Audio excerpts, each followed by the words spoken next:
All right, guys. Here we go. So Turkey Tom released a video about Andy censored last name. Huh? So unfortunate that he has a last name that could get to make the video get demonetized. Sussy stuff, am I right? Anyway, a while back we saw Andrew on a real live stream in like one of the RV, and it was pretty bad. This guy, I really don't like this guy. As the video goes on, you'll see how abhorrent this guy, like what he's done is. He's just a real piece of garbage. So let's get this one going.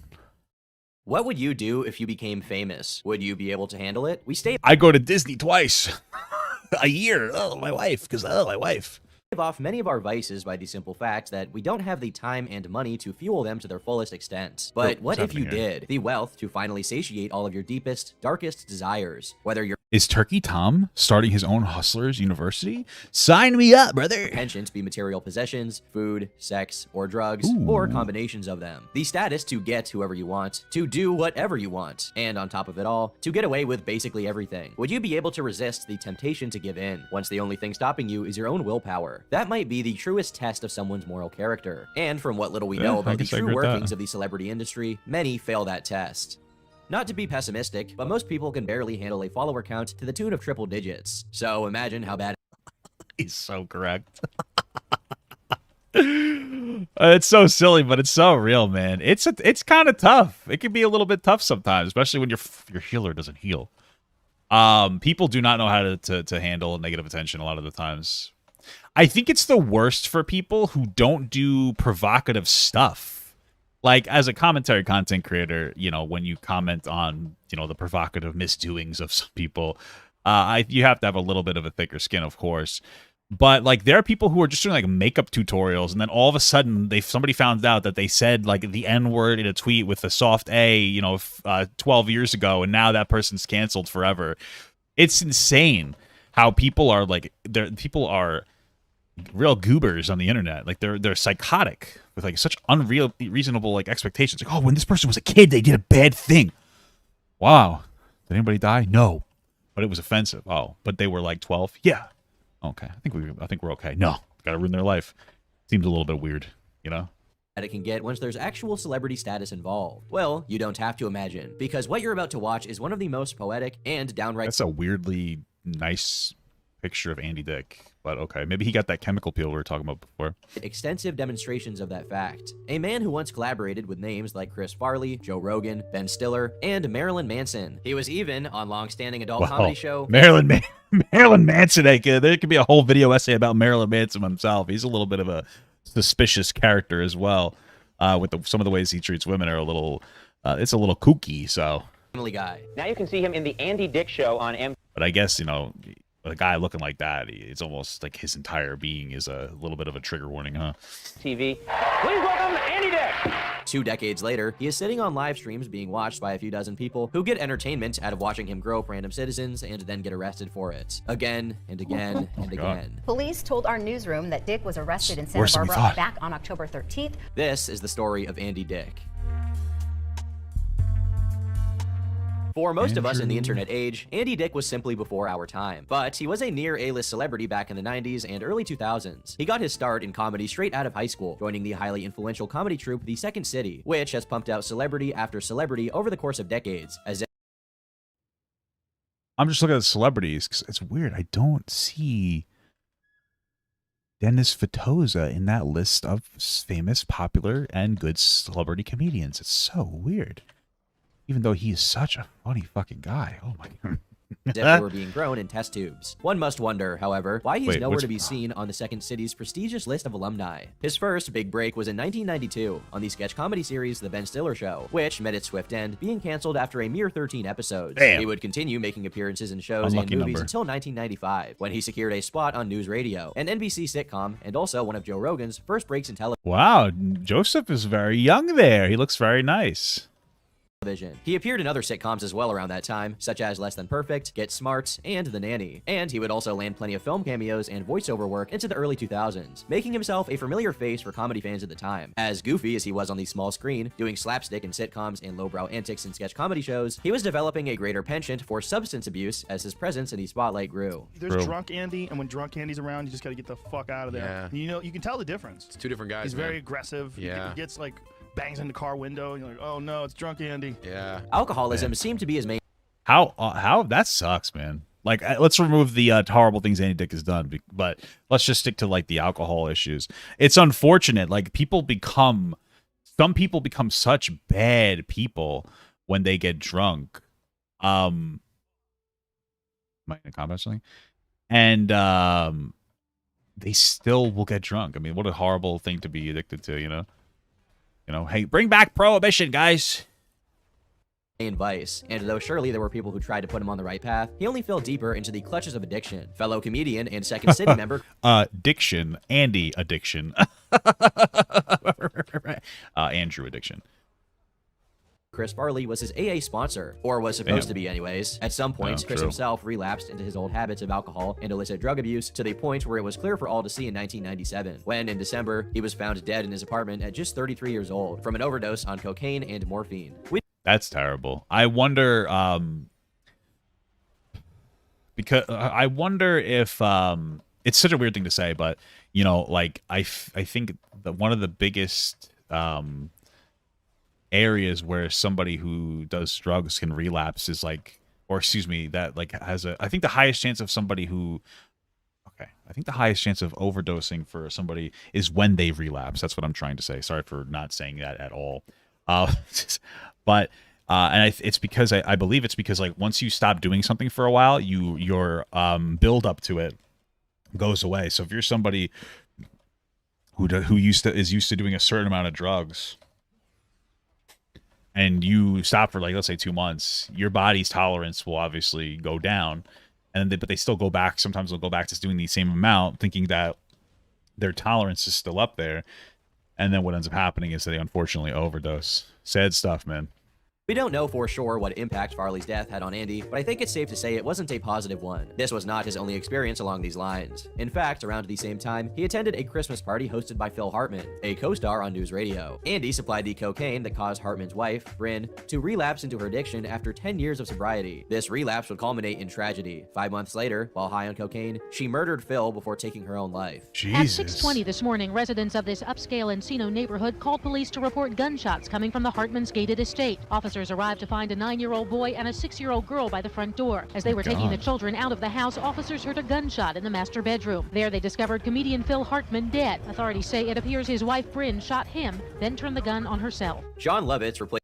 Wow, that's horrible. I think I heard about this. I think Lovitz gives Andy Dick some shit, which I think he deserves. But at the same time, I think that the reality here is that while they think that there is a level of responsibility, well, I don't know how much responsibility Andy Dick does have in that scenario. Only because, she decided to do the drugs. So you will say that, like, if he didn't give her that influence, she may not have done those things. You know what I mean? Maybe there is a level of responsibility. You know what I mean? Like, it's hardest to be an addict when you're in a scenario where, like the temptation is back. I mean, realistically, that's why people who go to like AA retreats and stuff, like it's a little bit easier for them. I don't know if that's a word for it, but maybe they have the ability to get off of drugs because they're in a very controlled environment. But then once you go back into like your normal environment, things can go south sometimes, especially when they're religiously focused, because not everybody is going to be able to maintain that like religious devotion. So yeah, okay. Placed Phil Hartman on News Radio, but the show wouldn't last long following his loss. NBC ended the sitcom after the finale of the following season. Allegedly, during a taping of one of the final episodes of the show, Andy Dick told Lovitz, "You shouldn't be here," to which Lovitz replied, "Well, I wouldn't be here if you hadn't given Bryn coke in the first place." His streak of destructive behavior did not end there. As a matter of fact, it snowballed to even larger proportions, however that's possible. In 1999, when not even a year had passed since Phil Hartman's death, Andy went on a bender of partying in strip clubs and taking drugs in Las Vegas. He took with him fellow fellow actor David Strickland, flying out together from Los Angeles on March 20th. He would, however, return alone. While intoxicated, Strickland hung himself with a bedsheet that was tied over the ceiling beam of his motel room. He died during the morning hours of March 22nd, 1999, when he was just 29 years old. Dick was questioned in the suicide and identified his body. The string of deaths related to his actions of a series of beloved actors and comedians, no less, didn't go unnoticed. He was no longer in the headlines for his talent or whatever new show or movie he was set to take part in, but instead for his controversies and reckless behavior. The negative emotions, negative attention, and possible guilt or remorse made him all the more likely to turn to drugs for an escape. A few months later, on May 15th, probably. I mean, I guess there's a conversation. Why does this keep happening? Are these people like continuously relapsing because of Andy Dick? I mean, Jesus Christ, what an irresponsible piece of garbage. 1999, Andy crashed his car into a utility pole in Hollywood. Unsurprisingly, he was under the influence, possessing cocaine and cannabis in his vehicle, for which he was arrested and charged for, along with driving under the influence and committing a hit and run. He ended up pleading guilty, but got the charges against him dropped after completing an 18-month drug diversion program, which allows nonviolent offenders to receive treatment for their addiction rather than jail time. Surprisingly enough, I mean, it makes sense to do that. Like here's the thing. Here's one of the things that people should talk about a little bit more when it comes to, like, people talk about, like, we need to defund the police and all that stuff. But there's certain situations like this where, and I know that prison guards, correctional officers aren't police officers, but I think it's somewhat similar. A correctional officer, it's not his job or responsibility to deal with a drug addict. The fact that they'll put drug addicts in jail, which makes sense if they're like a more violent drug addict, but the fact that like they may not get like the support for their drug addiction, like a CO can't do that. That's not in their job description. They didn't go to school for at all, but they didn't go to school for that. You know what I mean? Like they're, and so like there really needs to be better drug programs for people. I don't know how effective they can be. It seems like it's pretty difficult to get off of drugs once you get onto it. You know, and I don't know how successful people are at getting off of drugs. I mean, I wonder, you know, I think it's one of those things where sometimes it's like we need to learn to do preventative methods over anything else. But yeah, I mean, that's one of those things. Like, it's not like, how the fuck is a correctional officer supposed to deal with that? Like, how does a police officer know how to deal with like a mental health issue on the scene, especially somebody with like a gun or a knife? Like, what are they supposed to do? You know what I mean? He managed to keep his nose clean in the coming years. It looked as though the program was what he truly needed to put him on the right path. On MTV, he created 3 seasons of The Andy Dick Show between the years of 2001 and 2002. He also got his own reality show on MTV called The Assistants, where contestants would compete against each other to become his personal helper. Unlike others who had entirely succumbed to their addictions and never gotten a chance to recover because of their passing, maybe Andy's story could have something of a happy ending, where he at least partially redeemed himself and continued entertaining his fans. Though he couldn't undo the damage he may have caused, perhaps he could cease to bring any more harm to himself and those around him. Okay. Chapter 2. At the end of 2004, those hopes were squandered. He got himself into trouble again, but this time, a very different pattern of behavior emerged. A side of Andy that hadn't ever shown its face before, at least not in the public eye. On December 4th, 2004, he was arrested for mooning people in a McDonald's and charged with indecent exposure. At the time, this probably seemed like a relatively harmless stunt in the grand scheme of things. As juvenile and ridiculous an act as a 38-year-old exposing his ass to a group of McDonald's customers is, it was a sign of the much more sinister... Hey, I'll take those buns. All right. Sorry. Pattern of behavior to come. Next year, in 2005, while performing at Yuck Yuck's Comedy Club, he pulled down his pants and exposed his dick to the audience. Though this incident didn't result in an arrest or any lawsuits, he was promptly removed from the stage. He was scheduled to perform a second night, but obviously, that too was canceled. There was no... Hold on, show. Papa got I saw you at a local mall. I won't name the mall, thank you. Last Black Friday, but was a pussy and didn't come up. Would you ever do a meet? I don't know if I would do a meet-in up around the area, but if you see me in public... like, you're more than welcome to like walk up to me respectfully. That's no problem, brother. Like, don't feel intimidated, you know. Slowing down though, he only audience. Though this incident didn't result in an arrest, it was a sign of the much more sinister pattern of behavior to come. Next year, in 2005, while performing at Yuck Yuck's Comedy Club, he pulled down his pants and exposed his dick to the audience. Though this incident didn't result in an arrest or any lawsuits. I guess you kind of have to at that point if your last name's Dick, huh? I'm just kidding. Why would he do that? What now that like it's a question of like, is this something that he's getting off to? Is this like a sexual perversion to expose himself in public? Or does he just think it's funny? It's just a weird new behavior, though. He was or seemingly new. promptly removed from the stage. He was scheduled to perform a second night, but obviously, that too was canceled. There was no slowing down, though. He only pressed the accelerator on these creepy and inexplicable sexual acts. Considering that strange behavior from celebrities is basically the norm, the industry must not have thought much of these two incidents, because Andy Dick was invited that same year to the Comedy Central roast of Pamela Anderson. Surely, he wouldn't pose a threat in a televised environment, right? Hey, if you guys saw Pam and Tommy, my girl Pam did nothing wrong, bro. That was crazy. They did her dirty. She got fucking. I feel like Pam could have been a more prolific. Is that the word?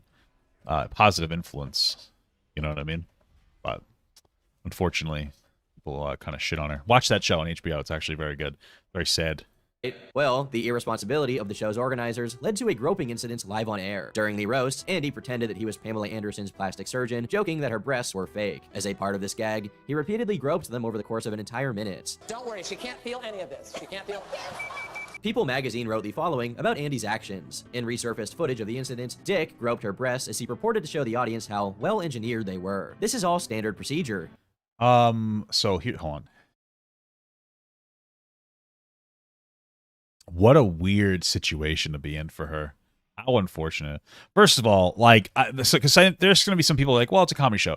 If she was like, hey, if he said, hey, is it all right if I do like a little bit where I touch your breasts as I make fun of your plastic surgery, then she says, yeah, go for it. That's perfectly fine. I'm going to assume it didn't happen. I guess there's a possibility that it did happen, but like, you don't touch somebody at all, whether they're a man or a woman, like that, in such like a sexual way without their consent. And it's so crazy though, because I feel like back then people probably didn't give too much of a shit, because like, well, especially since like the bad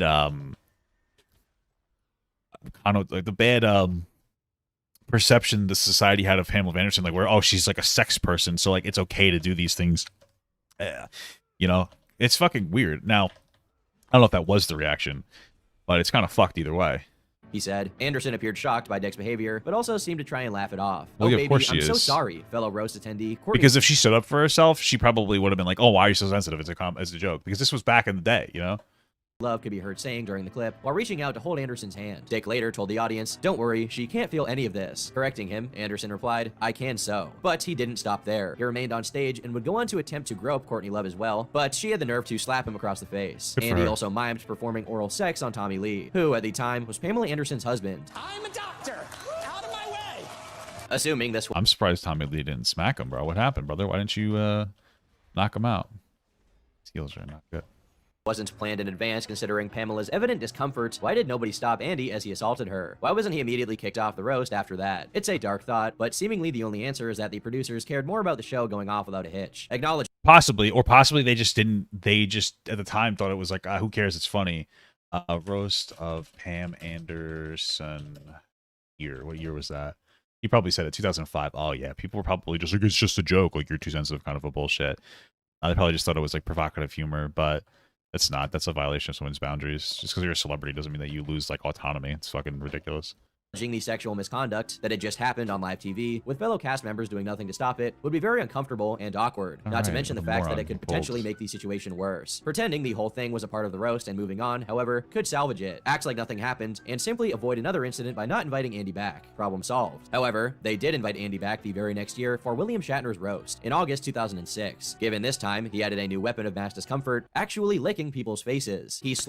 I wonder, they must not have said anything to him behind the scenes, because like at the very least what should happen is like, yo, you cannot touch people anymore at all, you know? Slobbered on Farrah Fawcett, Carrie Fisher, and Patton Oswalt, and we even have footage of it. His tradition of publicly groping people also made an appearance at the event, as his next victim of the night was a female photojournalist working for the New York Post, whom he sexually harassed in a myriad of ways. According to Hollywood.com, she claimed that he groped her, tried to kiss her, then proclaimed his love for her and bit her on the hand. Later, he allegedly urinated in front of her and offered her cocaine. Somehow, even after these situations, he still had other methods of getting into hot water hidden up his sleeves. A few months later, in December 2006, while performing at the Improv Comedy Club in LA, Andy said to the audience, "You're all a bunch of N-words." Literally sitting here, Jesus Christ. I'm literally sitting here and I'm like, he couldn't do anything worse than what Kramer did. Like, but that's the literal thought in my head, and I'm like, I don't need to say that, because that won't mean anything. But it meant everything. It meant literally everything if I had said that. Oh my god, what a fucking dumbass piece of shit.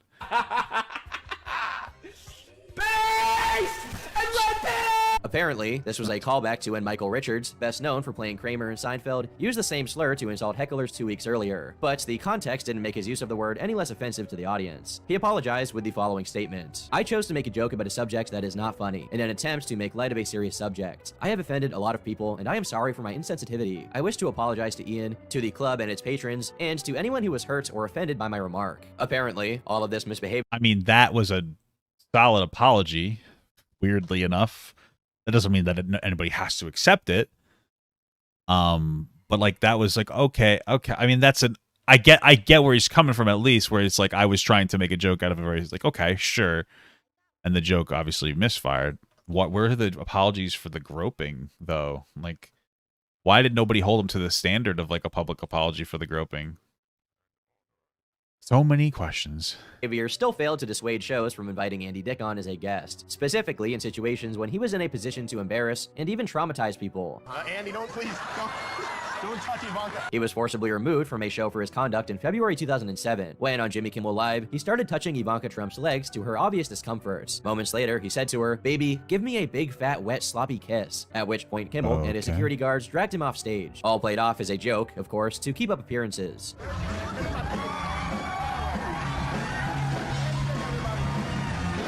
The level of negligence in the industry was nigh inexplicable when it came to Andy. Although, with cases like that of Harvey Weinstein being revealed much later on, we can see how the environment of showbiz actively and regularly fostered the crimes of these perverted characters, and allowed them to get away with it scot-free over the course of years. Kimmel made a statement on what happened, saying, "Andy did a segment, he was a little out of it. When Ivanka came out, he wanted a big, wet kiss. It was time for Andy to go, so I escorted him out by his feet. He always makes me a little uncomfortable. You have no idea what he's going to do next." Andy was apparently unfazed. As Kimmel added, "He's Andy. He's not upset. He's not apologetic. He's just nutty." Andy had his own comments to make about the situation 10 years later on Instagram. "The time I groped Trump's daughter, Ivanka, on Jimmy Kimmel Live. Her legs were sparkling, and I was trying to see if the glitter would wipe off. I also mistakenly thought she would date me. I was jokingly carried off by security." He claims it wasn't a sexual thing, but he was indeed interested in dating her. That doesn't make any sense, what he's saying.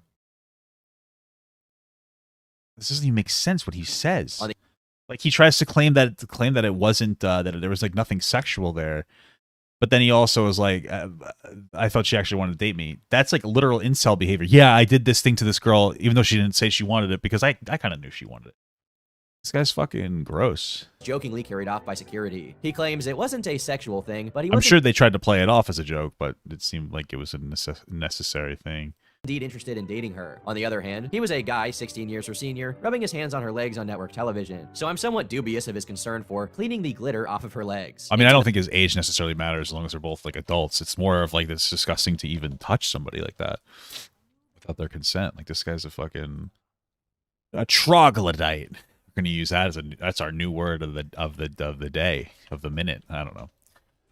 2007, he also picked up his feud with Jon Lovitz again over Phil Hartman's death. Lovitz provided details about their confrontations, which ended up getting physical. Lovitz said he was sitting at a table with a friend, and a group at the table next to him treated them to some peach liquors. Apparently, Dick and a friend came over to their table and downed both liquors. He's standing there with liquor dripping down his chin, and he says, "I put the Phil Hartman hex on you. You're the next one to die." Lovitz wanted an apology from Dick for his Hartman's hex comment. "I just wanted him to say, 'Oh, I'm sorry,'" said Lovitz. Then he leans into me. "Well, you know why I said that? Because you—" I mean, at that point, I would have just hit him. Like your fucking best friend dies, and part of the reason is attributed to like somebody getting their wife relapsed. I mean, holy fuck, dude. If there was never a fucking more justifiable moment to hit somebody, that's crazy. Jesus Christ, what a scumbag. "You said I killed Phil Hartman. That's the first thing you said to me when you got on the show." So I grabbed him by his shirt and pushed him really hard, and I smashed his back and his head into the bar. And I did it again. I would have kept going, but the doorman broke it up. At this point, it had been roughly a decade since the beginning of their altercations, but that didn't seem to mean anything to a drunk, resentful Andy Dick. So Andy Dick's up there going, yeah, motherfuckers, and we're like, yo, get this motherfucker off. And so I had to wait. "Good night." I'm like, shit. And I run back up. "Hey, Andy Dick, everybody." Ooh. And Jon Lovitz is slamming Andy Dick against the wall in the lobby. Really? There's a fight at Jon Lovitz going like, "You motherfucker!" trying to whoop his ass. Jon Lovitz and Phil Hartman were best buddies. Absolutely. And that night that she had killed him, that night, it was fucked up because Andy Dick was with her. Andy Dick I think they were doing the drugs together. Yeah. Whoa. This is just one of many problems of his that just continue to rear their... Was he there that night? I thought it was. I didn't think it was that night, but okay, that makes it like that makes it worse, I guess. Yeah, man, that's fucked. You know, that's like damn. I don't know their relationship, but if they're like best friends, you know what I mean? Like I mean, it depends on how much that means to somebody, but for a lot of people, that could mean a lot. Being like, you know, best friend can mean like almost like a partner in some capacity, not a sexual partner, but you know, I couldn't imagine what you know, he had lost that night as well. That sucks, man. Their heads back up over his life and put him in trouble all over again. Now listen, I know watching YouTube for 14 hours a day isn't exactly conducive for smelling the best. Drenched in your own sweat, monster, and snack crumbs, it's pretty hard to smell nice when... Stop, listen. Don't tell people I don't shower every day, okay? It's not necessary because all I do is sit on the computer, okay? Don't tell people. That's not me on the screen, guys. I have a longer beard and a shorter hair, okay? Your mom comes in to remind you that high school ended 5 years ago. Thankfully, that smell doesn't have to linger anymore, thanks to today's sponsor, Scentbird. Scentbird is a fragrance subscription service with a mission to empower... Listen, it was a funny plug for it, but all I'm going to say is do not just use scents to subsidize a shower, okay? Please don't do that. Take a fucking shower, guys. Like, it doesn't work. I remember back in the day, people they would basically just shower in Axe body spray. They smell like garbage, bro. It was nuts. You can't be doing that. Each and every person to express themselves through scent. They have a vibrant community of fragrance aficionados and beginners, stories of fragrance houses, and up-and-coming perfumers, all brought together by their belief in the power of scent. Whether you're a beginner or just building a collection, they'll cater to your needs. And if you're looking to expand your horizons, just take a simple quiz, which, alongside your preferences and past purchases, will be used to recommend new products. This month, I received Veronique Gabai du Jour, Brioni, and Perfumes de Marley Layton. You guys know that? You guys know that kid on there's like the scent guy, he's like an adult, but then there's also a kid that's a scent guy, he just smells, he's like a Hispanic guy, and he's like, ooh, this is so good. It's just so weird. The scent guys on TikTok are fucking crazy. Favorite is the Brioni, which is more of a cedarwood and pink peppercorn smell. In the mix is also green apple, violet, and tonka bean. Veronique Gabai is more of a citrusy smell, with scents like lemon and mandarin. Scentbird lets you try a new designer fragrance to try every month for just $17. They carry Prada, Gucci, Versace, and niche brands like Skylar, Heretic, and Confessions of a Rebel. So if all of that sounds good to you, then use my code TurkeyTom to get 55% off your first month at Scentbird. Once again, use code TurkeyTom to get 55% off your first month at Scentbird. Scentbird.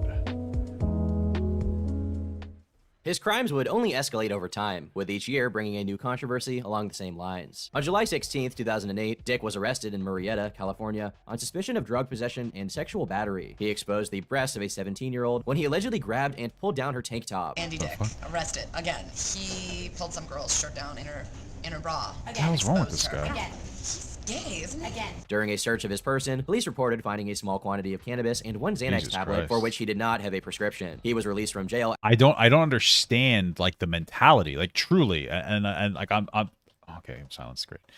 From like why? What's with all these weird sexual things? Is it like, does he get off on it, or does he just think that this is funny? Like, I don't get it. I truly do not understand the motivation behind it. It's wrong regardless. I'm just genuinely curious about it because it's so fucking bizarre. After posting $5,000 bail, Dick eventually pled guilty to misdemeanor battery and marijuana possession. He was sentenced to 3 years probation, had to pay about $700 in fine, and was ordered to wear an alcohol monitoring bracelet for 1 year. With such a serious crime under his belt, the sexual battery of a 17-year-old girl, it became clear just how nefarious his previous actions were. Before, maybe you could have chalked them up to his eccentricity and him growing up in a different time period, if you were really going out of your way to defend the man. But now it was crystal clear just what kind of person he was. Unfortunately, things only got worse from here. On January 23, 2010, Dick was arrested at about 4 a.m. at a bar in Huntington, West Virginia, on charges of sexual abuse after reportedly groping a bartender and a patron. He was released from jail after pleading not guilty and posting $60,000 bail. According to E! News, officers responded to a call at Rum Runners nightclub, where 2 victims, a bartender and clubgoer, as well as several witnesses, alleged that Dick engaged in unwanted and uninvited groping of 2 victims' genital areas, according to a statement from the Huntington PD. Further details about the allegations were provided by a local news station. According to the criminal... I didn't realize like it was that deep with like all the shit that he's been doing. It's fucking nuts, dude. Holy shit. complaint, a security guard at the club claims he was trying to put an armband on Dick when he became the victim of sexual abuse. The guard says Dick grabbed his crotch and began laughing. Another man says that Dick sexually abused him. The man says he was talking to Dick when, unexpectedly and without invitation, Dick grabbed his crotch and began kissing him. This was witnessed by the victim's girlfriend. As he was hollering, talking, he kissed my neck, the second accuser said. As I turned around, it was shocking. I was trying to walk away. I felt a hand go in my pants. Apparently, the charges were dismissed after he completed a pretrial diversion program involving no why do the charges keep getting dismissed? I don't fucking understand that. What? Like, why would the charges get dismissed? I mean I can understand, like, I don't understand. Maybe I can understand lesser sentencing, but I feel like the charges getting I don't, like, what the fuck? It just doesn't make sense to me. I don't know, maybe I'm wrong, but like if the charges keep getting dismissed, doesn't that mean they're no longer on his record in some capacity or in a less meaningful way, so that, like, if he ever gets arrested for doing it again, like, they get a lesser sentence? You know, don't these sentences build upon each other based on history, and so he keeps getting them dismissed? Doesn't that, like, speak, like, they shouldn't get dismissed? He's done it more than once. Oh, I'm gonna fucking die. Fuck, holy shit. No legal trouble or drug use for a period of 6 months. This treatment is usually reserved for people who are unlikely to reoffend, lightening the burden of court cases on the system by discarding relatively insignificant ones. However, Andy had several previous arrests for similar charges, so I'm left wondering how come that the authorities on his case were asleep at the wheel. Enough to, yet again, allow him to get away with a mere slap on the wrist after engaging in what should legally be recognized as mass groping. However, the arraignment for those charges didn't take place until July 2011, and the diversion program took place in 2012. While the case was being processed, he managed to go on a spree of misbehavior that somehow didn't manage to impress on the judge the importance of putting proper punishment on Andy. When Andy Dick fell off the wagon, I said he has to be sober for a year before he can come over to my house. So when he got arrested, I was like, whew. Yeah. Just bought myself some time. Jesus Christ, bro. Start the clock again. Another year, Andy. The problem is you can never trust him. I'm so sober. I'm so sober. Throughout all of this, it goes without saying that Andy's work in the industry was trailing off, and he wasn't getting gigs like he used to, though it's more likely this was due to his simple inability to work due to the influence of drugs rather than any moral reservations on behalf of producers and directors. I don't know about that. Well, okay, so you know, the question of whether they do or don't actually care is one thing. I mean, maybe the producers don't give a fuck, but I would say on the other hand, they might be like, well, yeah, we don't really want a guy who could potentially cause us a lawsuit. You know what I mean? So, as we'll see later, 7 months after the bartender incident, on July 4th, 2010, Andy crashed a house party in Venice, California, obviously drunk. A purported eyewitness to the events that unfolded alleged the following: I was just hanging out with friends at the party, and all of a sudden Andy Dick stumbled in. He just plopped himself down on the couch and was clearly under the influence. At one point, he started grabbing some of the girls at the party inappropriately. Andy actually exposed himself at one point. He even tried to tell the people who owned the house to go buy him more beer. He was finally asked to leave and had to have his handlers come pick him up. The whole thing was actually very sad. And then, you know, he came on the podcast and he barely said, he was intimating that, you know, I was mean to him when he was young. But I'm like, dude, you used to pull your dick out. You used to show up fucked up. Yeah, you probably just always had a look on your face like, what the fuck are you doing? It was hard to work with him. That translates into, he's a meanie. Yeah. Just he doesn't stand around and laugh at all my antics. Just a couple months later, in October 2010, he that's so weird. Like, so he used to always do this, like pull his dick out and show people. Like, why is that like a sense of humor that he has? I don't understand. Why is that so appropriate to him? It's so weird. Like, I know it's so bizarre because it's almost like Jeffrey Dahmering this guy at this point. I'm genuinely curious. I don't understand the motivation behind this behavior. This is some of the behavior that happens between the Jackass crew, but that's consensual. Like, that's fine. I don't care about that. You know what I mean? Like, it's a consensual behavior, so it's not something that like bothers me. Like, if you guys want to fucking pull your wieners out and show them to each other, like, I guess do your fucking thing. You know what I mean? But if it's not a consensual thing, I just don't understand. I don't understand what the fuck is this idiot's motivation for like these things. Why does he think it's funny? Why hasn't he gotten the hint that it's not funny?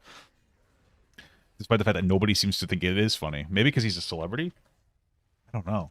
Made a commotion at a Hollywood cafe by yet again flashing people. Apparently, Dick was sitting with a group of about 4 people and kissed one of the guys on the lips before whipping out his privates and fleeing the scene. Grub Street, New York Magazine's food blog, also reported on the event, adding that one of their own photographers had been purportedly groped by Andy in September 2009, though no further details are still available on the web. Sometime during 2010, which he faced a lawsuit for in 2011, Andy exposed his genitals and rubbed them against a male audience member's face during a comedy set in Dallas. What the Although, fuck? lucky for Andy, the patron dropped the lawsuit.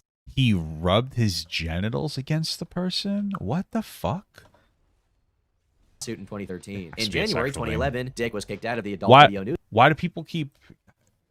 Why do you keep people dropping lawsuits? And how the fuck do you get kicked out of an adult video? What the fuck? Awards, a pornographic movie award ceremony. This was because, yet again, he was unable to keep his hands to himself. Oh He my stalked God. and groped the porn star Tara Patrick several times, and he similarly victimized drag queen Chi LaRue. An hour before the ceremony at the Palms Casino Resort in Vegas, I wonder if part of that, like him, was like, oh, well, they're porn stars, so their bodies are like open to whatever I want. Fucking gross ass shit.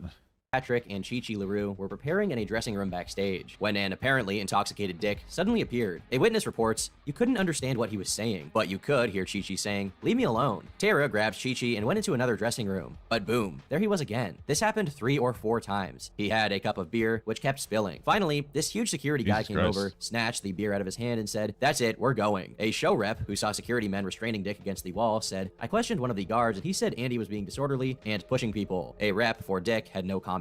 In April 2011, Dick attended a party associated with the Newport Beach Film Festival. A Orange County Register report detailed his behavior at said party. According to multiple eyewitnesses and a festival co-founder, Dick, 45, appeared intoxicated at a Newport Lexus gathering when, just past midnight, he unzipped his pants, exposed himself, then started rubbing against one of the tables. He entered a festival display booth, urinated on the backdrop, then pulled it down, destroying it. The damage was actually significant enough for the festival organizers to consider a lawsuit, but it seems they never followed through. The very next month, in May 2011, he was arrested for being drunk and disorderly in a restaurant. An article about this particular offense provided other details about Andy, however. In Kathy Griffin's book, Official Book Club Selection, a memoir, she talks about how crazy Andy Dick is at shows. He'll get wasted and not show up, or he'll arrive and not perform well. It was I mean, I guess that's the best case scenario is he just doesn't show up, huh? always a train wreck she claimed to enjoy watching, but was worried about. She said sometimes it ended up She with him enjoyed and watching underage it? males getting He enjoyed watching it. Do you think that maybe that's part of the problem? Is that people thought that some people actually did think it was funny? Why would you enjoy watching that? What the fuck's the matter with you? into his limo. He said at some universities, he would arrive just minutes before he was to hit the stage, and college student coordinators asked Griffin to stretch out her set longer to give him time to arrive. Dick has a reputation for crude behavior. Last year, a comedy club owner in Columbus, Ohio, said Dick made inappropriate comments while on stage, groped patrons, took women into the men's room, and urinated on the floor and on at least one person. He was also cited in the city for urinating on the sidewalk. Again, I'm not sure how it's possible that the people who were around him saw what he was doing. She wrote about it, her team of editors and publishers read it, and somehow no one thought that it might be, you know, a little too eccentric to be leaving shows with underage boys in your limousine, instead of his usual antics of groping people and exposing himself. For crude behavior. Coordinators asked Griffin to stretch out her. She said sometimes they've been named. Sorry, I missed that. My bad. Provided other details about Andy, however. In Kathy Griffin's book, Official Book Club Selection, a memoir, she talks about how crazy Andy Dick is at shows. He'll get wasted and not show up, or he'll arrive and not perform well. It was always a train wreck she claimed to enjoy watching, but was worried about. She said sometimes it ended up with him and underage males getting into his limo. He said at some universities, he would arrive just minutes before he was to hit the stage, and college student coordinators It's like casually dropped that one in. I missed that. He just casually goes into this limousine with underage fucking. What the fuck? This guy's like 40 or something at the time. How old is he at the time? Like, why would he? That's fucking insane. What the fuck? That's just a casual underage male drop. Okay.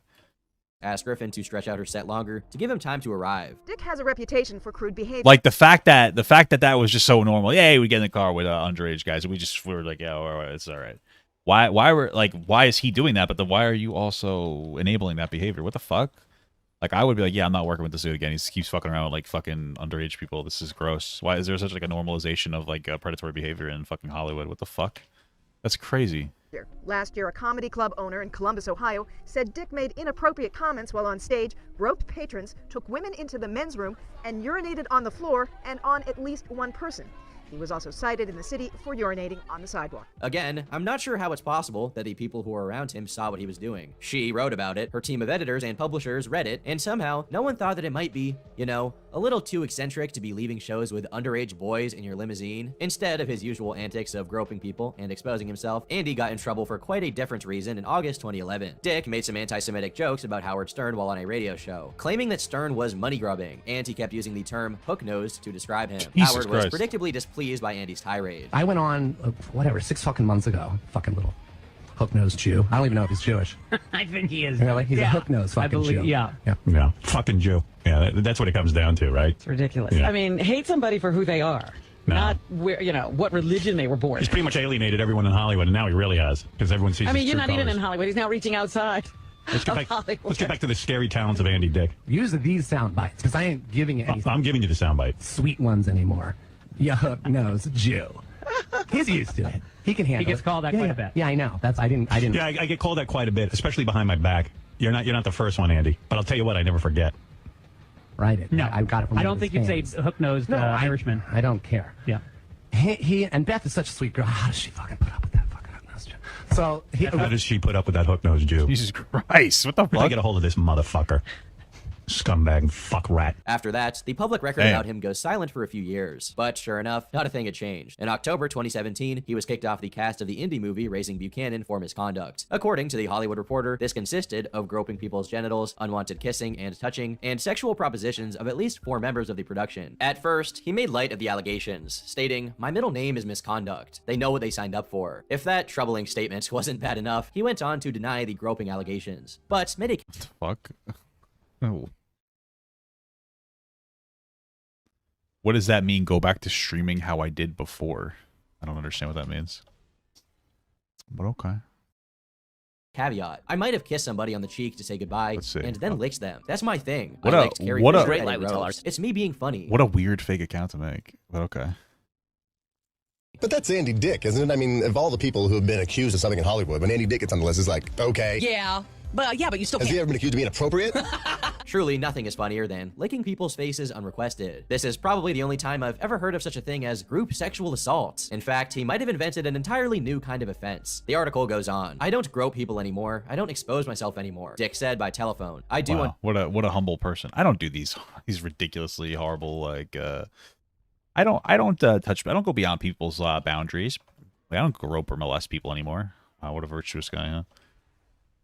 Understand that the temperature in the world right now is delicate. He claims that the temperature on set in Arizona was delicate too, and that he contributed to that by bringing up Weinstein. "Can I tell you my side of it?" Dick then asked before asserting that the filmmakers could have been upset that he was talking about, or perhaps defending Weinstein, with whom he made 2 films. "They were so incensed by what I was saying. People are so sensitive," Dick added, without elaborating on exactly what he said. "I didn't grab anybody's genitals," he continued, but he did not deny that he propositioned others. "Of course I'm going to proposition people. I'm single, depressed, lonely, and trying to get a date. They can just say no." True. Guys, if you're an incel, it's okay to violate someone's boundaries as long as you're horny and sad. "They probably did, and then I was done." Dick contends that part of his problem is he's 51 and unaware of what the rules are for proper behavior. "I don't know the difference between sexual harassment and trying to get a date. In the 70s, all the girlfriends I got..." What? Hey, do you want to go on a date with me? Like, like it's not hard. I mean, I get that people in the past had less than stellar interactions with people, but like, it's not that big of a change. Yeah, hey, do you want to date me? No. Okay. Not like, can I fuck you? It's very different.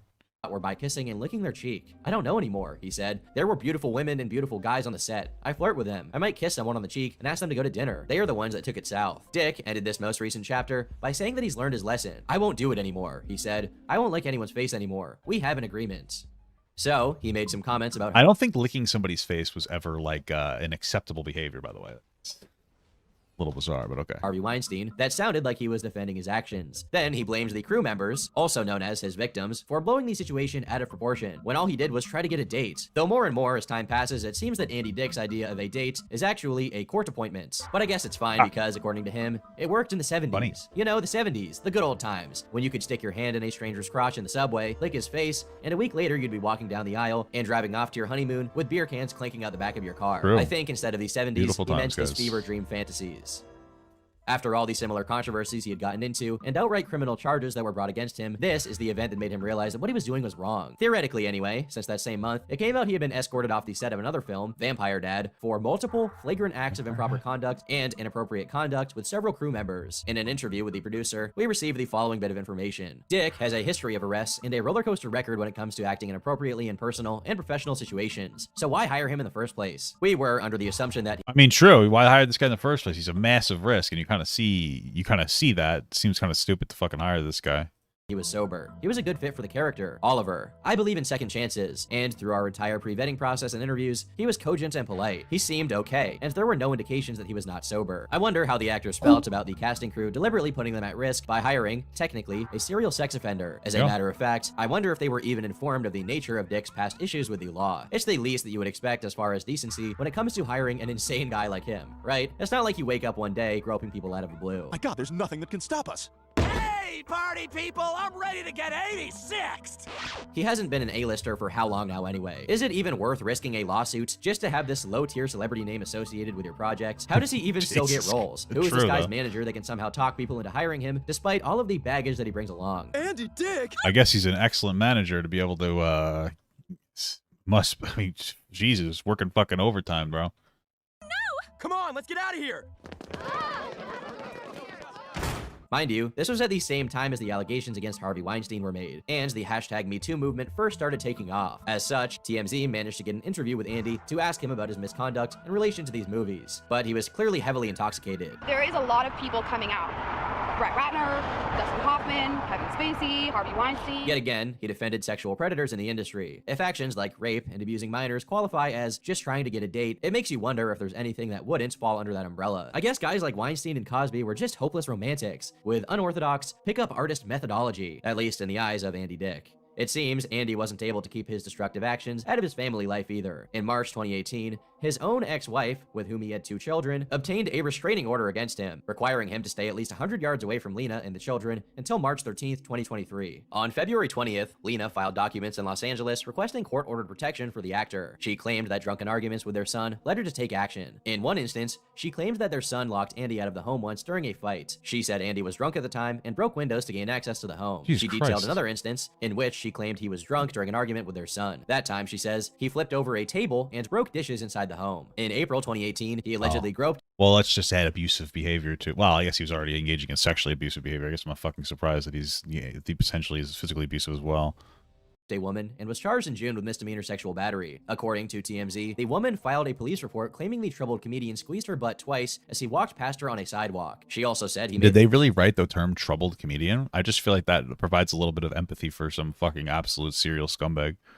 Lewd comments. Going on, For this how you incident, he finally did some jail time in 2019, 14 days in LA County Jail, or at least he was supposed to serve those 2 weeks, but he actually got out after only 1 day due to overcrowding in the jail. One would think that having so many repeat offenses would catch up to him in the form of heavier sentencing, or that sooner or later, one of these would count as a violation of his probation. After all, being physically restrained seems to be the only recourse at this point to stop him from harming any more people, but alas, he continues to get celebrity special treatment. That same month in 2018, when he groped a woman on the street, he had also purportedly groped an Uber driver's genitals. He would plead not guilty in 2019 for the trial to proceed way down the line in 2022, which he showed up to a hearing for without a care in the world. In August 2019, Andy chose the wrong man to grope after performing at a nightclub in New Orleans, and that decision ended up with him being knocked out. The LA Times reported the following. David Hale, 46, who was jailed Wednesday after allegedly sucker punching the news radio veteran early Saturday morning, alleged Dick grabbed his genitals. Why did he get hit the arrested for actor in that? retaliation. Hale said he watched the comedian's show at the French Quarter night spot, One Eyed Jacks, on that night, and was saying goodbye when the comic groped him. Hale reportedly became incensed. I mean, if you grope somebody, that's physical. That's assault, right? You should have every right to defend yourself by hitting them back. The fact that guy got arrested is fucking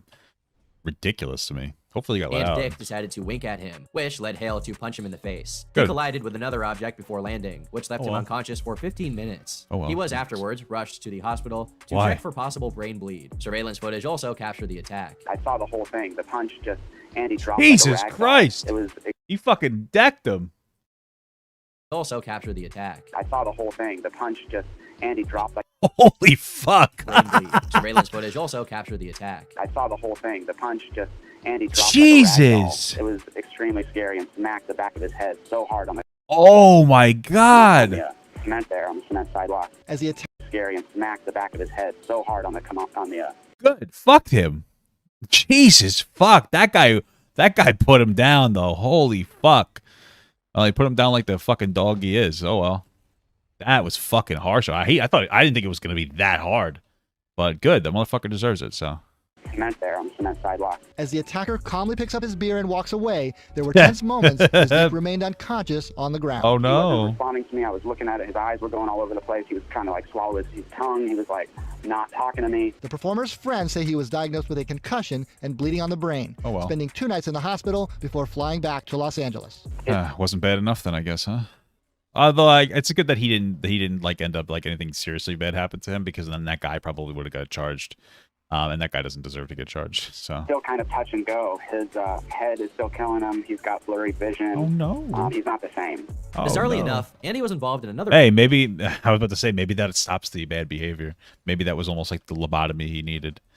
But fight just a few months unfortunately, later it's in not. October 2019, this time with an Uber Eats delivery person. I have to hand it to him, not many people lay claim to the achievement of being body slammed by a delivery driver. From the clip, it seems like he was trying to take someone else's food from the delivery person and proceeded to spit on him during the disagreement, which provoked the attack. Next on his record was yet another violent altercation, but this time he was the one assaulting someone else. On June 29th, 2021, Andy was arrested for felony assault with a deadly weapon. Elisa Jordana, his fiancée, talked about the events leading up to it on her YouTube show, saying that Andy attacked a man named Lucas with a metal chair, who he was apparently romantically involved with. And he was in rare form that night. It was really bad. He stole cutlery, he stole some wine glasses, he stole plates. He asked for a doggy bag that he could put all the, all that in. And then I said, Andy, please come home with me tonight. Please sleep over in my place. Please, I'm begging you, begging you, begging you. And he refused, and he ran off with 3 guys. So I just knew that night wasn't going to end well. He did get into a fight with Lucas. There was a chair involved, a metal chair, and then Lucas was at Cedars-Sinai, and I saw pictures, I saw videos. It's not good, and it just was going in a very bad direction. I couldn't get in, but he was at Cedars-Sinai, and it was bad. It wasn't good. He could have killed him. I guess That's it's the thing. hospital. Oh well. He could have killed him. I mean, with a metal chair, and his. He's probably drinking and doing. I mean, maybe I'm being a little insensitive, but like this guy's a fucking like a menace to society. Like, oh well, if something bad happened, I don't really care. Who knows what else? And he just wasn't in control of his faculties. I mean, that's probably what happened. Yeah, he gets very aggressive. He gets very, very, very aggressive. According to Andy's rep, Lucas came to Andy's apartment that day already in a bad mood. They were play fighting and razzing each other, and Andy says next thing he knew, things turned serious for Lucas. Andy claimed that my femur got broken and my ankle got... We're play fighting. Part of me I just don't believe that they were play fighting if it got this serious. Because of just based on like Andy Dick was probably doing something like way violating, but shattered, and the tendons and ligaments on the other side are ripped off the bone. I was limping and it hurt, and then we got into another fight and I threw my chair. He was just a little cut. I am in a cast. We wrestled and it got ugly. He's just too strong. He is stronger than me. He was released from jail the day afterwards after an associate posted his $50,000 bail, adding to an amount already well into the hundreds of thousands of dollars paid to get himself out of jail over the years. But with this event, a new streak of behavior for Andy had emerged again. At first, it was I wonder if they offered money like behind the scenes to get him to get other people to drop charges. I wouldn't fucking doubt it. Interesting. Abuse. Then he moved on to sexual abuse, and now he was becoming outright violent. He assaulted Lucas with a frying pan in October 2021. On YouTube, a video would end up surfacing of the aftermath of Andy and Lucas's fight. Relatively soon afterwards, considering Lucas's visible injuries. So what did he do? He fucking hit you? What? Yeah, something like that. I didn't hit him. A cast iron skillet hit him. What did he do to deserve that? Everything. He fucked my friend's wife, and I walked in on him. Me and my friend. It's interesting that well, didn't you kill somebody's friend, basically, and their wife, really, in some capacity. So don't I guess what do you deserve then if he deserves to get fucking hit? I don't know. I walked in on him fucking my friend's wife. Whatever you got going on, you burned down 2 houses, you've been evicted from every fucking plot of land I've ever fucking tried to put your sorry ass on. You're going to the ranch, kid. You fucking got $30,000 bail.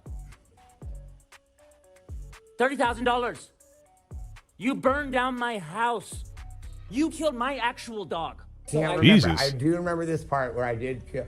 And by the way, I don't think I killed a dog just because. And you know what? I went. Can you not film and? Is this road used for fucking hanging? You won't shut the. What the fuck? Shut the fuck up. Christ. Among all the drama here, which Andy is incapable of taking seriously due to obviously being under the influence of something, the claims that he burned down 2 houses and killed Lucas's dog, the latter of which Andy doesn't even object to, stand out. Clearly, Andy's life had more turbulence than ever could be published in its entirety by any news source. News reports indicated he was arrested for another assault, this time with a liquor bottle, though it's unclear if this involved Lucas or someone else. Regardless, he yet again posted bond. Even after 2 other incidents in the preceding months, apparently no one thought it prudent to keep him from venturing into the world quite yet.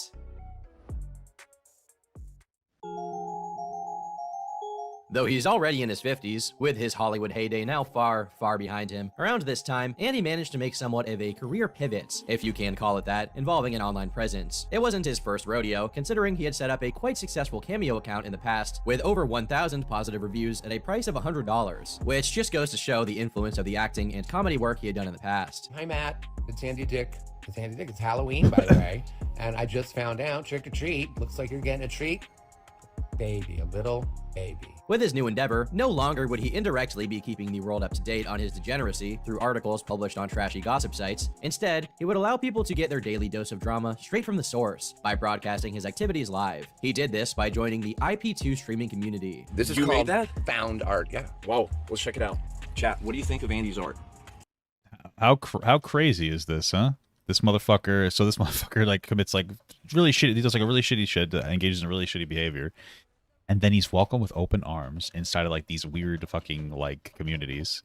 Probably because he's a celebrity. This will give me some clout. Imagine you have Andy Dick in my RV. That's pretty fucking cool, guys. Wow. Whatever this is supposed to be, I'm bewildered as to what this is supposed to resemble. What?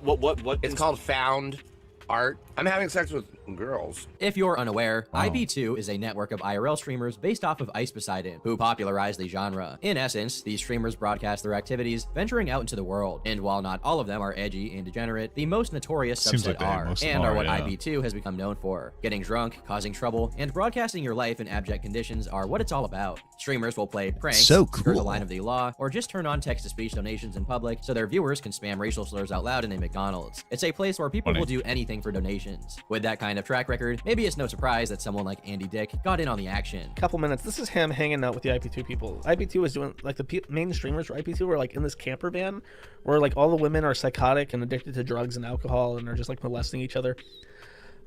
So here's Andy Dick talking about doing coke before being arrested. A chaotic, criminal, and all-around controversial junkie with little, if any, moral reservations would fit right in. Although, Andy's tumultuous live streaming journey would only begin shortly after another harrowing event in his life, and perhaps because of it. On April 3rd, 2022, Andy was supposedly mugged in Las Vegas. He appeared on Elisa's YouTube channel to talk about it, with her trying to elucidate the details despite his dazed state, along with his reluctance to go to the hospital. Andy, show everybody your face, sweetheart. Jesus Christ. Why wouldn't he go to the hospital? Jesus, fuck, this guy got the shit beat out of him. I know it's a little mean for me to be laughing, but fuck you, dude. Holy shit. Fuck this guy. It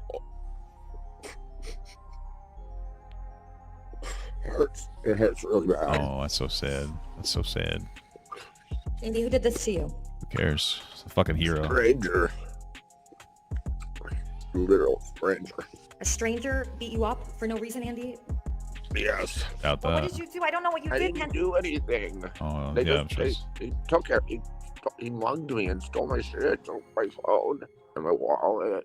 From his story, he was apparently mugged by a random person and was possibly knocked out, which wouldn't be surprising considering his gruesome injuries. To close off the interaction, Elisa says she's going to call Wappy, aka Wappy Flanker, to What pick is Andy that? up. Wappy apparently took Andy in at this vulnerable moment where he had nowhere to go, and that's where the streaming began. Wappy started streaming with Andy, residing at his house just a few days later, hoping to drum up some donations from viewers having pity on Andy's situation. However, people quickly started accusing Wappy of simply taking advantage of Andy and pocketing the donations for himself.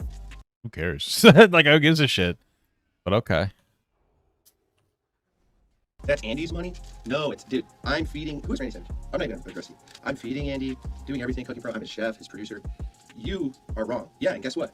Guess what your bunny bought? You fucking dude, and we appreciate it. Andy's money is getting used for him. If you don't want to see this continue, just stop sending money. So why is your Cash App on the screen? Because I am supporting and housing Andy. I am feeding him. I'm doing all this stuff. I'm taking money, this money to, he smokes my weed. Do you think weed is cheap? No, and I don't care. I love to smoke weed. But, okay. Do you not understand that? Look, I'm pretty transparent, dude. Everything's been on camera. It only took a few days for their relationship to become more openly antagonistic as they got into arguments and Wappy belittled and even threatened Andy. Okay. Yo, stop! Andy! No! Turn the fucking light off. I'm gonna call the cops if you do that. Call him. No. Whoa, dude, you really stepped out of the line with that. I asked you to turn that light off in my face. Doesn't matter. If you fucking do that again, dude, I'm gonna punch you in your fucking mouth, dude. Oh, shit, dude. You want me to the other side? Whoever fucking come my studio again, I'm gonna body slam you. The other side? I swear to God, dude, I will body slam your ass to fucking hell. I will take your soul. What a friend, I'm huh? gonna fuck you up, dude, if you do that again. Sorry. Fair fucking warning. It just seems like a bunch of degenerate fucking scumbag losers hanging out, huh? Crazy stuff, huh? You're gonna be removed, physically removed from this residence if you do that again! Do you understand me? Yes, officer. It escalated further as Wappy started breaking things around the house. Good baby. Wow, incredible. All right, I'm done. Two other IP2 streamers, Captain Content and Gucci's, showed up on April 13th to check in on Andy. Another streamer, Attila, came over to take Andy out to do some IRL streaming with him. Things reached a fever pitch when Wappy threatened Attila with a gun. No. Get out of here. Get out of my fucking house right now, motherfucker. What the fuck? Fuck out of here. That's it. What the fuck? Kidnapper, extorter, motherfucker, go. What the fuck is happening, bro? Get out. I told you fucking 5 times. Don't come back. You got it. We see from the top of the screen that Wappy also... What the fuck? What the fuck is happening? Why the fuck is he threatening this dude with a gun? Maybe the guy deserved it? I don't know. What the fuck? What the fuck? Speechless. garnered over $2,000 in donations by this point. I don't want to be honest. You're bad at it. You're bad at it. You really are, dude. Got it. Do you got it? Do you Yeah, got it? when you got on TV, you were forced on millions of people too. No, that's not true. Well, yeah. No. Not everybody liked you when you came on TV. You had some critics, and you just had no, formed that's not true. over time your own little fan base. Not over time, immediately. A Reddit post asking about the situation actually gave us some fairly cogent details about what exactly was going on. Why were things getting so out of hand, and why was Andy putting up with this? The OP asked, what's going on with Andy Dick being forced to stay in a streamer's house? A user named Dr. Feelgood33 gave an insightful summary of events, receiving 1,300 upvotes. Andy was kicked out of his Los Angeles apartment roughly 2 to 3 months ago due to ongoing disorderly conduct and drug abuse problems. This is not the first time that this has happened in LA, but where he lived this time would be quite the difficult place to force an eviction given that it's Skid Row adjacent and his apartment was connected to the Cecil Hotel. Just to give some perspective and context of occupants and neighborhood. All right, so what happened? You had a history of what, doing coke? No. What was going on in your life? You know what happens with me? Yeah. I would first of all, I would have long periods where I would stay sober. I'm talking about up to a year. Way to go. That's a long period. It is. That's good. It's a long period of time. Yeah. For an alcoholic, for an yeah. Artist, for an artist who think, who grew up in the whole Second City thing where you had a shot right before you went on stage. Oh, I It was see, kind of okay. cool and people smoke. Isn't it hard to be high though when you're on stage? No, I can be on stage in any. I get His alcohol and drug Yeah, abuse clearly has not. definitely accelerated in the 2 years, but it's unclear if it would be judged as much worse as at other points in his life or on par. The other challenge is that he's effectively out of money. He has sporadic sources of income through residuals and gigs, like when he did a stand-up show in Venice a few weeks ago, but because he's basically unhireable, he's relying on alternative income streams and appears to have gotten more desperate on how to exploit these options. Cameo is the more traditional one, which he has admitted isn't doing much. He attempted a GoFundMe. Yeah, I mean, who the fuck is gonna hire this guy on Cameo? Wow, like what, man? Oh man, I really want to get that cameo from Andy Dick. How much is Andy Dick's cameo? I wonder. I feel like they got rid of him off of Cameo, or did they not? $111. Wow, seems a little pricey for you. Fund me, but the other, which he has fallen deeper into, is the subculture of IRL streamers. Maybe he should start dancing on TikTok. They love pedophiles there. Imagine everyone who wants to be famous in Hollywood, but due to no talent, direction, or even a moral compass, they result to really low-grade YouTube/Twitch content that more or less feeds off fake internet drama and risky, situational content to drive engagement, anger, and news. It also attracts a cesspool of sorts of people and personalities. The type that walk out on dinner bills, throw up in Ubers and blame the driver, record homeless people, and, take advantage of people in any way possible, because the world revolves around them, hence why they stream. Because here you are at the A event. This is the most interesting thing I've read on all the things they've written about. Because a lot of it's uninteresting because I know about you. Yeah. But the fact that you pulled your cock out at a club in West Texas, because I've been to West Texas. It's really brazen. Very few people pull their cocks out and rub it on a fella. Andy was going to Las Vegas. Jesus Christ. Fucking Norm something else, brother. Oh my God. For a drug-fueled bender, and knew Wappy lived out in Las Vegas. During his trip, he was assaulted and beaten up by a random man off the strip and was abandoned by the people who he drove from LA with. I use quotations because the speculation is now that Wappy or Elisa could have pre-planned the situation as a means to create content drama. Or it actually happened that either way, Elisa and Wappy found another way to exploit Andy for money and more content now with Andy's antics in Las Vegas. Damn, they might be potentially beating him up for content. That's Jesus Christ. That's something. Oh my God. Or getting him beat up. That's fucking nuts.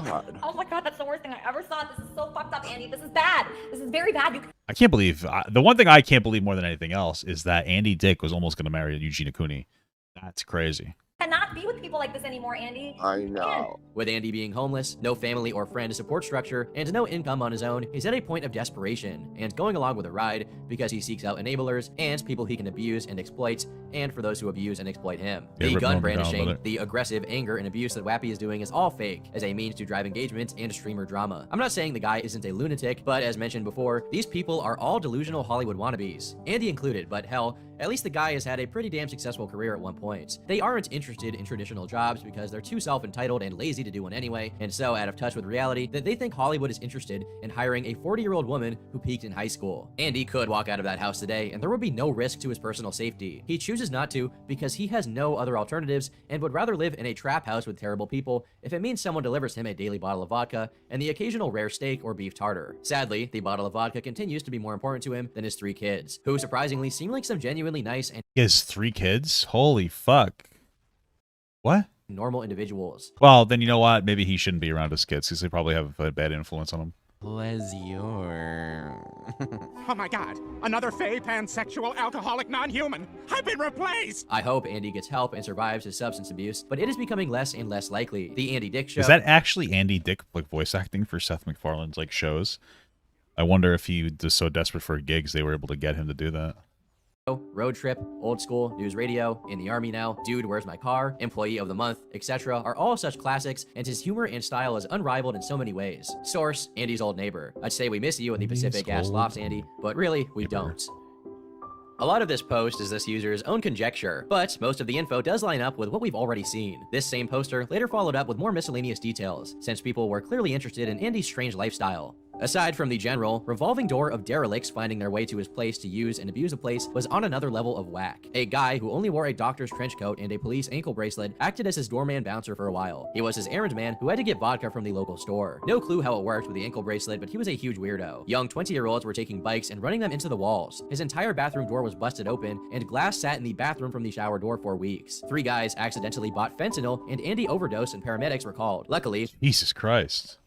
How does this guy keep surviving, though? All jokes aside. one of the guys had Narcan and saved him, otherwise he would have died before ER made it. One guy was fat and gave him mouth to mouth, and the first thing he said after being revived was, One guy was fat and gave him out the mouth. "You guys couldn't have at least got one of the hotter ones to try to bring me back to life?" Where are you at? Should have let that motherfucker die at that point. In terms of sobriety? Still motherfucking here. I'm hither and thither. Again, there's no way to verify these claims in particular, but they are on brand for Andy at the very least. The small fan base Andy had garnered by appearing on streams was trying to look out for him, and were concerned about Wappy seemingly abusing him or possibly holding him hostage. So the night after the incident with Attila, the house was swatted. Cops showed up, but Andy didn't make any sort of cry for help to them to indicate that he'd felt he'd been victimized, and he did. I mean, even if he was victimized, it's not that I actually care. But even if he was, if that's the only place that he really has to stay, he's not going to say anything to the police because he's got nowhere else to go. So Didn't take the opportunity to leave either. Then, Captain Content, who had visited before, came to rescue Andy from Wappy. He first calls him to confirm the situation, that he's being held there against his will. Wappy said that he was gonna hurt me if I go there to pick you up. Now I have your word, and I've heard Wappy tell you that you're not going nowhere, and I have your word saying that you think you're being held hostage. I'm gonna call the police, and I'm gonna inform that you yourself have said you're being kept hostage right now, and we're gonna get you out of there safely. He calls the cops, and they show up to the house again. This time, Andy does actually leave. Hey, will you speak up here? They have Are you going to talk to the police and tell them like what's up? They have drugs. They have drugs. They have drugs. They have drugs. They have drugs. They have drugs. They have drugs. They have drugs. They have drugs. They have drugs. It keeps saying they have drugs to the police officers. Wow, Jesus Christ. He's trying to lure Andy Dicking with illegal drugs, arrest and deport him. Anything else you need from Arrest us? PLS. All right, Andy, I'll see you later, man. Hey, buddy, take it easy. You know I still... All right, I'll tell your fiancé what's up. I'll let Lisa know. I have no problem. He's free. He's free.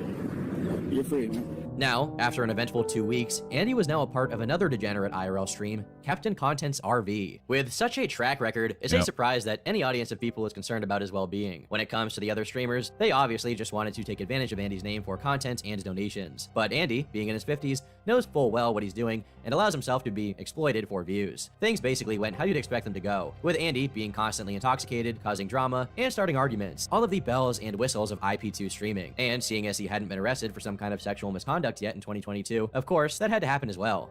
It all started when Andy Dick started getting touchy with one of the guys on the RV named JJ, which JJ was clearly uncomfortable with. Andy was also insisting he was gay, which JJ flatly denied. I'd have to think hard. Yeah, this is the situation that I knew of. This shit was fucked. This shit was just fucked, man. I don't even know what else to say. It's fucked up. About that one. That's a good one. Do you? Well, I read. I was. Let's not really talk about it. You know, we do hear. My boy is so fucking strong. Yeah. Really. I don't like. Strong as fuck. I said, never admitted anything. Yes, you said you were bi. I've never said that. I saw you guys kissing behind the camera. No. I was like, I feel like you're grooming him, dude. What? I feel like you're trying to groom him. He's what? He's not gay. I don't know. I mean, maybe. That might not be the right word usage of it, but he's definitely trying to fucking predatorize this guy. I think what ended up happening here is this dude like ended up getting, I think, roofied by Andy Dick, and then Andy Dick raped him. He's like, he like woke up and he's like, oh man, like my butt hurts and stuff like that. It was really fucked. It was really fucked. I don't give a shit about that. I don't give a... You're my boy.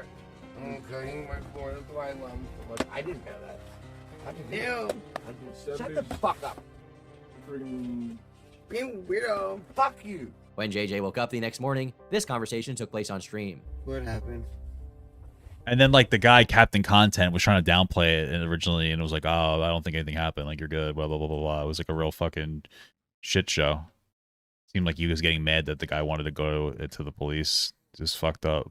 You got roofied or like raped or something? No, I like don't know. What do you mean you don't know? I was just like in bed right now, and I smelled like certain parts of my body. In which bed? In the back room. In my room, right? No, but I was in the other RV with Andy, and then in his bed. Yeah. Why? And then I have no idea. Like not even. I think that there was a point where like it seemed like he was like becoming unconscious at some point. In that conversation that happened previously where that girl was there, and like I think she even might have identified it, but like I don't know why they didn't do anything about it before it. I don't know. In a weird way, or like a Why did you get in bed with this guy? We were the last thing I remember. We were like on the phone with his fiance or something. Yeah. And then, like, I wake up, I come here, and then I check myself, and I'm like I like smell parts of myself, and they smell like artificial smells. And oh no. Oh, he must be talking about like lube. Yeah, it's fucked. I'm like, yeah, dude, I'm freaking out what to do. Oh no. You were drunk. You passed out with this guy in his bed. Even the way that he's talking about it, you were drunk and you passed out with this guy in your bed. It's just fucked, man. It's just fucked. Like, why talk about it like that? Seems like you're trying to make it seem like it's his fault. But I'm pretty sure that it was more than just like he got too drunk. And he touched you while we were sleeping. That's exactly what happened. Yeah. It doesn't matter how drunk you are. If you're fucking passed out, you can't consent to anything. So like it's just fucking insane. That's even the perspective. It's like, oh, you got drunk and then you passed out and then he touched you. It's like not like like the way that it's being said. It comes off as like this guy. It's like almost this guy's fucking fault for it happening. He touched your penis. And it was never consensual. Right. Exactly. Yeah. There you go. Exactly. Yep. I think at one point they were like, let me smell your butt. Let me smell your butt. It was like really weird, bro. It was fucking bizarre. Somehow, while drunk, he had ended up sleeping in Andy's bed in another RV. and found a lotion or another similar substance on himself. They were unsure what exactly had transpired while JJ was unconscious, but he clarified that he had lotion specifically on his backside. JJ went to confront Andy, but Andy was more preoccupied with taking a phone call, and was apparently not very alarmed by the police showing up. The police arrived and Andy was arrested for felony sexual battery live on stream. However, he was not charged, as JJ would refuse to cooperate with the authorities, so the investigation had to be dropped, though it could be resumed at I don't know. The way that they made it seem like is, I wouldn't doubt that the guy JJ just was like effectively to some degree coerced into not doing anything by Captain fucking Underpants here, because they were like, if you watch the full thing, which I did, like there was a lot of like hinting that like, oh, nothing really happened, and like, are you sure, like you really want to go to the thing, blah blah blah. It was a lot of just trying to persuade the guy that like nothing really happened. What happens if I trigger this? Well, not any smart. time if that were to change. If the allegations were true and the situation wasn't all staged for drama, then Andy had gotten away with it. I guess that today, is possible. Andy but Dick continues to regularly. I mean, I guess that is possible. That it could have been staged for drama potentially, but I feel like that's, I don't know. I wouldn't make that like original assumption, but I guess based on maybe some of these RV people, maybe that was like something they tried to do for that. They would never admit it though, but I wouldn't consider that was a, you know, geez, that would be fucked if they did. Participate in various IP2 live streams, though he was arrested again on October 13th, 2022 for stealing power tools from someone's home. The backstory is that he went off with another streamer named Malachi, and they broke into a house that was under construction. If all of these controversies and crimes are just what's been televised and published, what has Andy possibly done or been involved with that we never saw or heard about? What kind of behavior has occurred off air or with people who didn't want to share? Is this all just the tip of the iceberg? We may never know, but given his long list of controversies, it's unlikely that this is the last we'll hear of Andy Dick. Damn. And once again, thanks so much to Scentbird for sponsoring this video, a fragrance subscription service with a mission to empower each and every person to express themselves. Hey, you don't need a fragrance, dude. Women like the natural man musk. Smells real good to them, dude. Smells like real good to them. And anything more like Andy Weiner. Exactly, bro. That's a good point.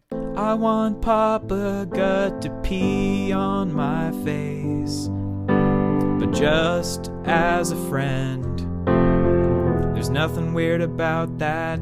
I want him to pee on my face.